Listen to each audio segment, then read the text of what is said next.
February 20, 1943, north of Kasserine Pass, Tunisia. Through the dust and smoke, a scene unfolded that baffled German Panzer commanders. A platoon of American Sherman tanks, separated by broken terrain with no line of sight, moved with a chilling, synchronized precision. They advanced, covered each other's blind spots, and converged on German positions as a single, coordinated entity. No flags waved, no dispatch riders darted between them. Yet they operated with a shared awareness that defied every principle of German armored doctrine. It was as if they were guided by an invisible, unbreakable thread. That thread was radio waves.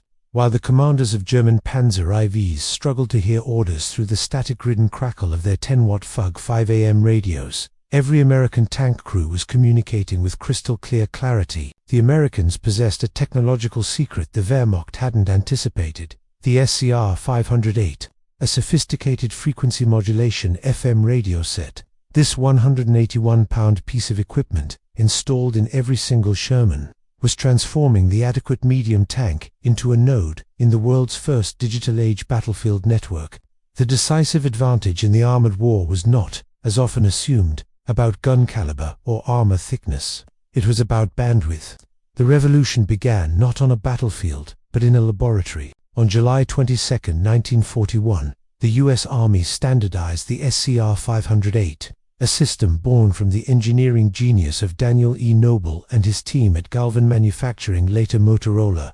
They had solved the critical problem of installing complex electronics in the brutal environment of a tank. The SCR 508 wasn't just a radio, it was a command and control hub. Its BC604 transmitter delivered 25 watts of power, more than double the output of its German counterpart. It operated on 10 crystal-controlled preset channels in the 20 to 28 MHz range, eliminating frequency drift. Most importantly, it used Edwin Armstrong's FM technology, which cut through the electrical noise of engines, spark plugs, and artillery fire that rendered German AM radios nearly useless in combat. When American armor landed in North Africa during Operation Torch in November 1942, this technological chasm was about to be revealed. The Africa Corps, for all its experience, operated under a crippling communications hierarchy. In a standard 5-tank platoon, only 1 or 2 vehicles, the command tanks, were equipped with a full FUG 5 transceiver. The rest carried only receivers. They could listen but not speak, unable to report enemy movements or call for help. This rigid system meant that if a command tank was knocked out, often identifiable by its extra antenna, the entire platoon would descend into disorganized individual combat. The Battle of Kasserine Pass in February 1943, though a tactical defeat for the Americans, served as a shocking demonstration of this new form of warfare. German signals intelligence units intercepted American transmissions and were stunned by their clarity and range. A report from the 10th Panzer Division noted that U.S. units maintained coordination across dozens of miles, at distances where German radios produced only static. They slowly realized the terrifying truth: every American tank was a command tank. The German FUG 5's limitations were fundamental. Its amplitude modulation system was a captive to interference.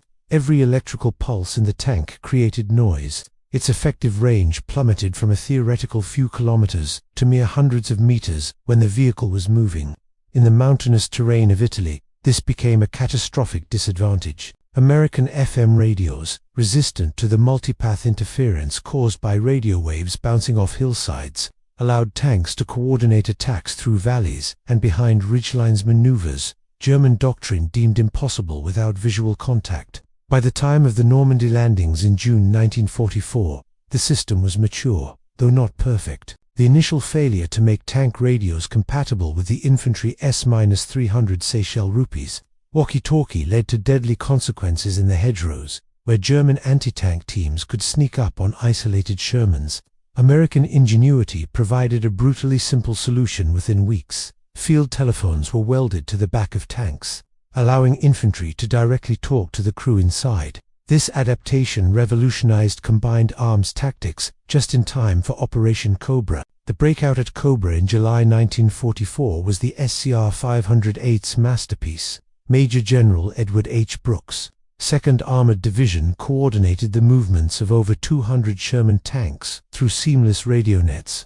German defenders from the Panzer division faced an enemy that seemed to possess a supernatural battlefield awareness. Threats reported by one tank miles away were instantly relayed, and artillery strikes fell within minutes. In stark contrast, the elite Panzer was reduced to using flags and hand signals in terrain where visibility was limited to 100 meters. The irony was profound.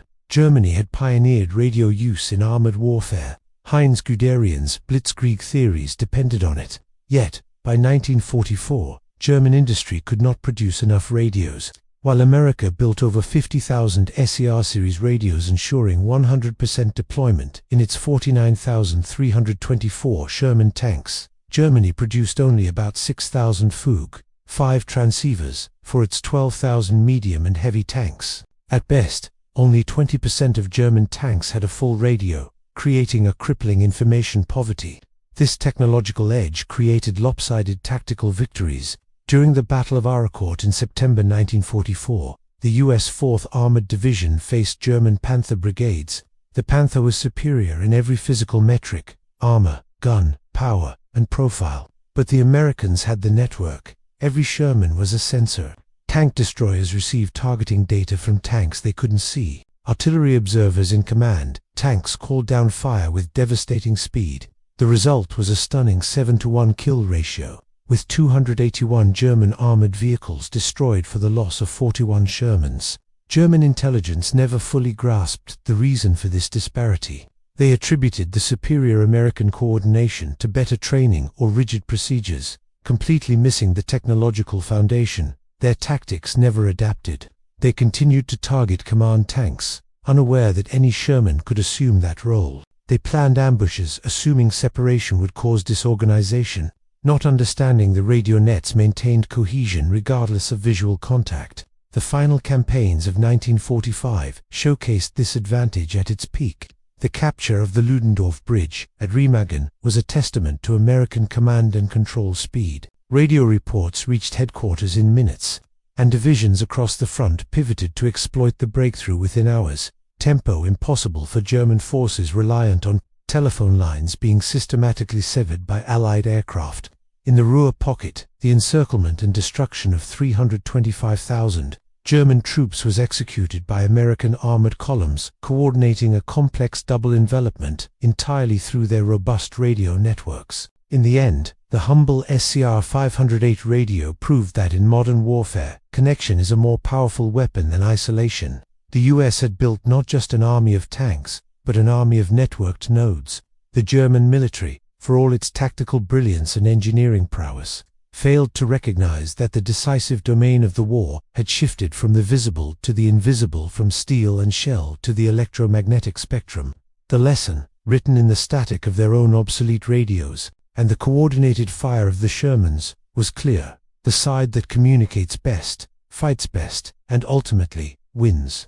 This principle, first proven in the deserts of Tunisia and the hedgerows of Normandy, remains the bedrock of network-centric warfare to this day.